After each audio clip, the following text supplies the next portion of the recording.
Hi guys.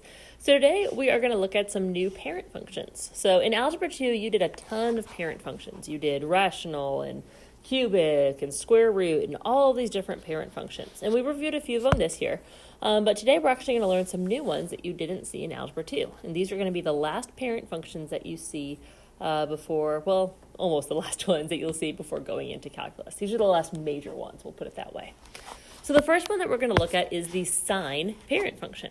So we looked at this a little bit in class as to why it works out the way it does. But again, if you kind of think about a table here, okay, if you were to make a table of values, right, if you picked certain x values, like if you plugged in 0, well, the sine of 0, based off your unit circle, is 0. If you were to plug in pi over 4, the sine of pi over 4 is root 2 over 2. And if you remember, root 2 over 2 is actually a decimal. It actually has a number equivalent to it. It's, it's about 0.7. Okay, it's about 0.7. If you plugged in pi over 2, the sine of pi over 2 is 1. And then again, if you continued on, and again, we saw that little visual in class that kind of shows how this happens. I'll just do kind of the easy points. If you plugged in pi, the sine of pi is 0. The sine of 3 pi over 2 is -1, and the sine of 2 pi is 0. So the shape of this graph, how it ends up looking like, is a bit of a wave. So this graph looks like a wave, and we actually call it a sine wave. Now this graph, what we have shown right here is what we refer to as one cycle of the graph. Okay, one cycle of the graph. The reason we call it a cycle is because if this graph continues, it's actually going to repeat that same wavy pattern all over again, over and over and over. So one cycle of the graph is how much we have before it repeats. So the actual domain of the sine function is from -infinity to infinity. Okay, this graph goes for forever. It continues this wavy pattern over and over and over. It's just that same wave forever and ever and ever. So the range of this graph, remember for range, we look bottom to top. The lowest y value is -1. The highest y value is 1. And then we put brackets around those values. So all we did, we only graphed from 0 to 2 pi. The reason that's what we graphed is because those are the radians that are in the unit circle. That's how long it took for this graph to repeat. So in this case, there was one cycle of that graph in that area. Well, what we refer to that, the number of radians or the number of degrees it takes before a graph repeats itself is called the period. So this graph has a period of 2 pi because it takes 2 pi radians for this graph to repeat itself. So again, if you saw the whole graph, if I continued this, it would look like this. And you could take it from any different point until it repeats itself. Like if I went from this point until this point, that total distance is going to be 2 pi because that's how long it takes to repeat. This graph does not have any asymptotes. Okay, some of your graphs later on are going to. This one does not. And then zeros, if you remember, those are your x-intercepts. Now, what's a little bit different here, again, this graph repeats itself. It's actually going to have a lot of zeros. So right now, the only ones we can see are 0, pi, and 2 pi. But again, this graph is going to continue because think about those coterminal angles. 3 pi, the sine of 3 pi, well, 3 pi is coterminal to 1 pi. Okay, it's the same angle. It's still going to be 0. So this graph is going to have zeros over and over and over again. So the way we're going to write this is we're going to show how often they repeat. So let's look. I have a 0 at 0, but then I also have a 0 at pi and 2 pi. So what I'm adding to get to each next 0 is pi. Well, because this pattern is going to repeat, I could add pi or I could subtract pi. And again, I could do that over and over and over again as many times as I want to. So the way that I write that is I say plus pi n. Because I could write that, I can add pi 12 times if I wanted to. I could subtract pi, n could be a negative number. So I can do anything that I want in order to be able to get those zeros. Now, again, typically the notation you'll see, 0 plus anything is just anything. So I'm not going to write the 0 on there. If you wrote the 0, that's fine. That might be a little easier. It's not wrong. It's just a little bit simpler if we don't. All right, so now let's look at our next trig function, cosine. Sine and cosine are the two that we're going to use the most often by far. They're going to have a very similar shape. So again, if you were to just pick some points and plug them in, if I plugged in 0, The cosine of 0, the x-coordinate at this point right there, is 1. If I plugged in pi over 4, it would be root 2 over 2, but again, I'm just going to use the ones that are whole numbers. So I'll do pi over 2. The cosine of pi over 2 is 0. If I plugged in pi, the cosine of pi is negative 1. If I plugged in 3 pi over 2, the cosine of 3 pi over 2 is 0. So this graph is still going to be that same wavy pattern. Okay, it's going to look something like that. And again, it's still going to repeat itself. But it's shifted a little bit. And we'll talk a lot about that next class. But again, it looks very similar. It's still a wave. I know it can be tempting to try to turn this into a V shape, but remember, it is still part of a wave, all right? The domain of the entire function is negative infinity to infinity. Bottom to top on range is negative 1 to 1. Between 0 to 2 pi, there is one cycle. It fully repeats itself one time because, again, after this point, it's going to be the exact same thing that we have over here. So the period of this graph is 2 pi because that's how long it takes the graph to repeat. There are no asymptotes. And then again, let's look at our zeros. The first 0 is at pi over 2. The next 0 is at 3 pi over 2. If I continued this pattern, the next one would be at 5 pi over 2. So again, what we're doing to get to each next 0 is we're adding 2 pi over 2, which is just pi. So in order to get to my next zeros, I just keep adding pi or subtracting pi to get to each next one. So that is your cosine parent function. So remember, the overall shape here is still one big wave.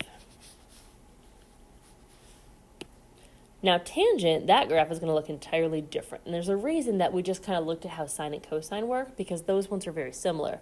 Tangent is very different. And the reason for that is because we're going to get some values that are undefined. So let's start again with the chart. The tangent of 0. Y divided by x at 0 was 0 divided by 1, which is 0. So the tangent of 0 is 0. If I were to plug in pi over 4, the tangent of pi over 4 is 1. If I were to plug in pi over 2, the tangent of pi over 2, remember, it's y divided by x. So at pi over 2, y divided by x is 1 divided by 0, which is undefined. So what we actually have there is an asymptote.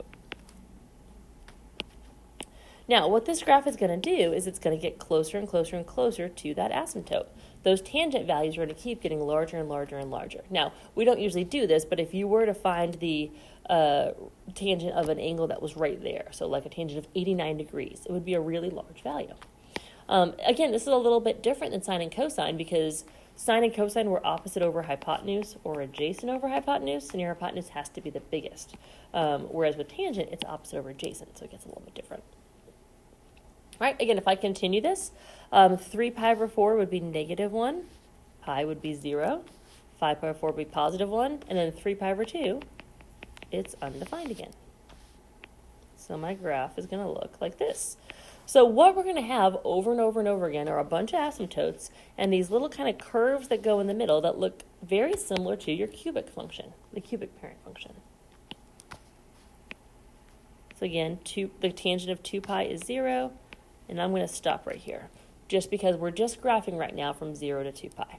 Again, if you wanted to, though, you could continue this graph, and it's going to follow that same pattern over and over and over again. And you'll see a whole bunch of those little squiggly lines all in between those asymptotes.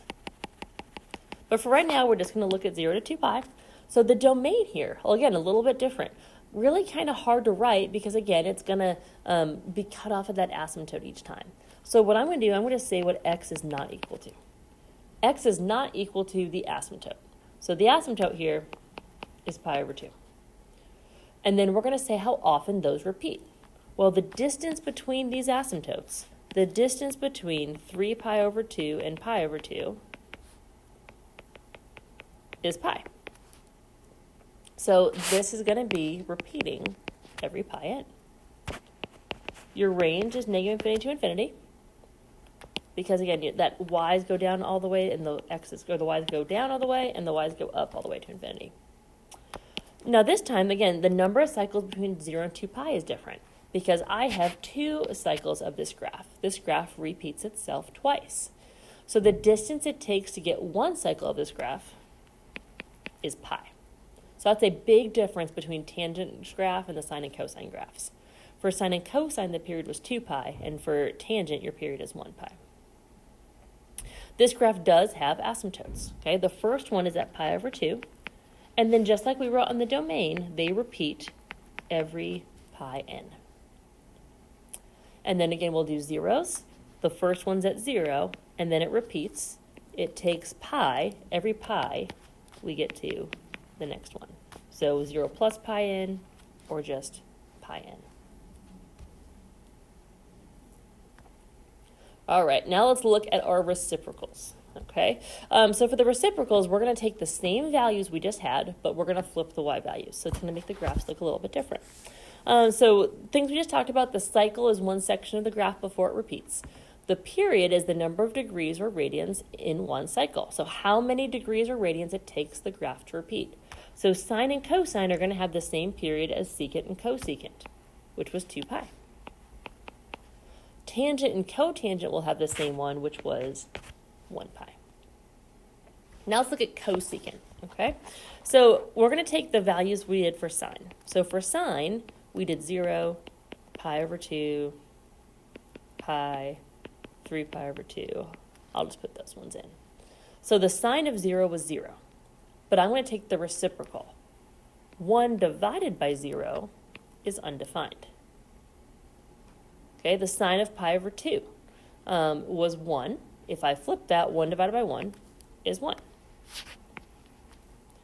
All right, the sine of pi is 0. 1 divided by 0 is undefined. The sine of 3 pi over 2 is negative 1. Negative 1 flipped is negative 1. So what's going to happen here, wherever it's undefined, we're going to have some asymptotes. And I just realized I plotted that in the wrong point.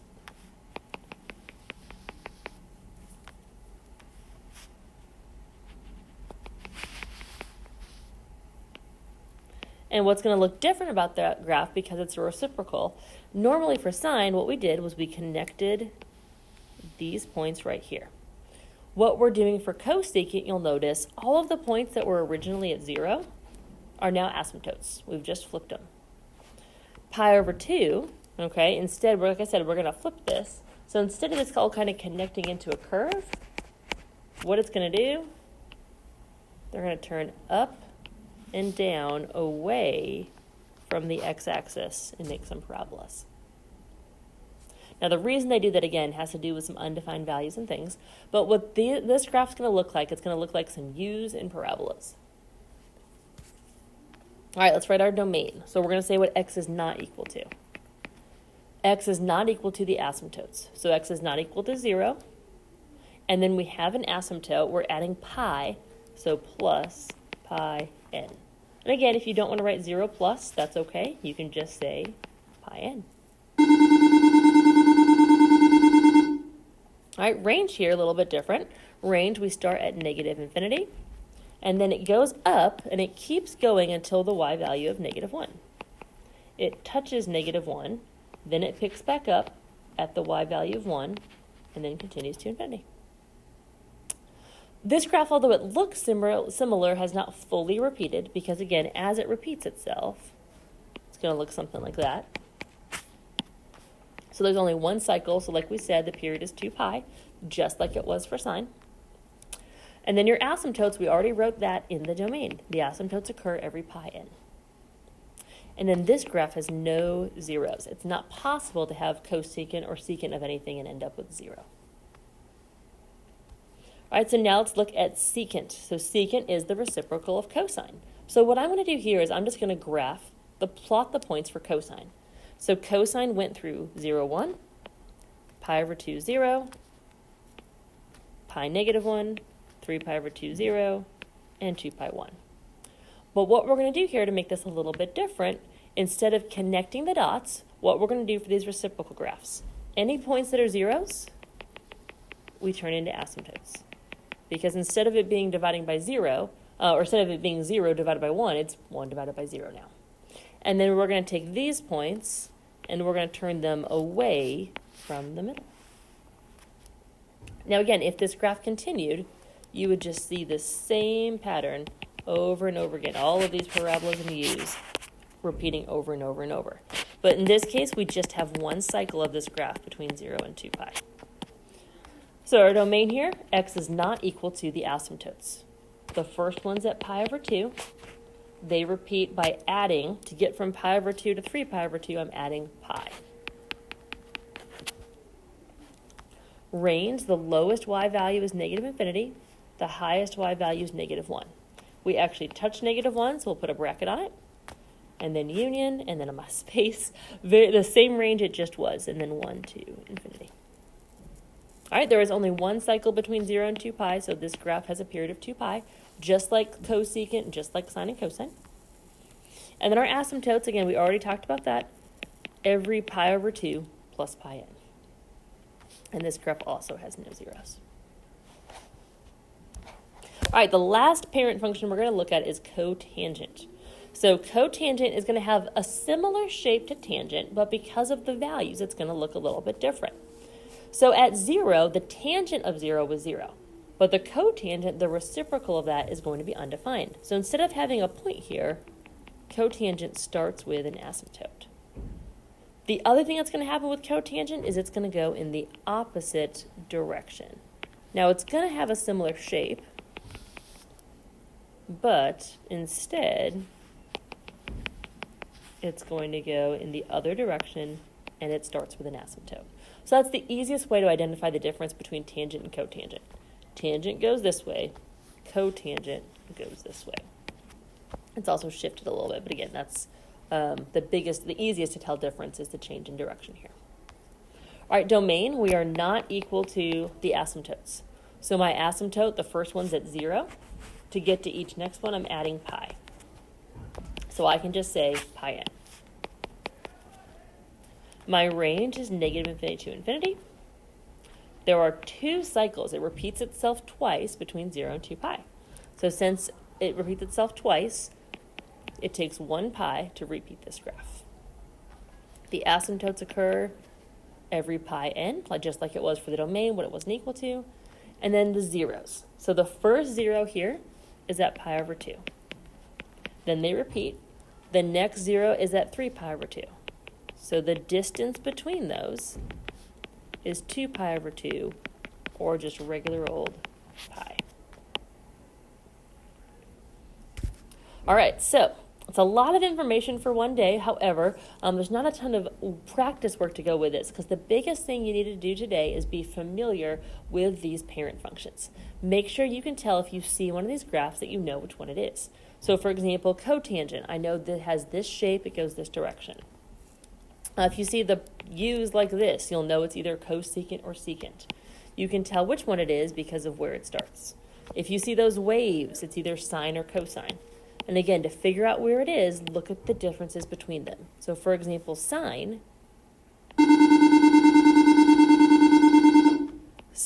goes through the point 0, 0. Whereas cosine, it's still a wave, but it goes through the point 0, 1.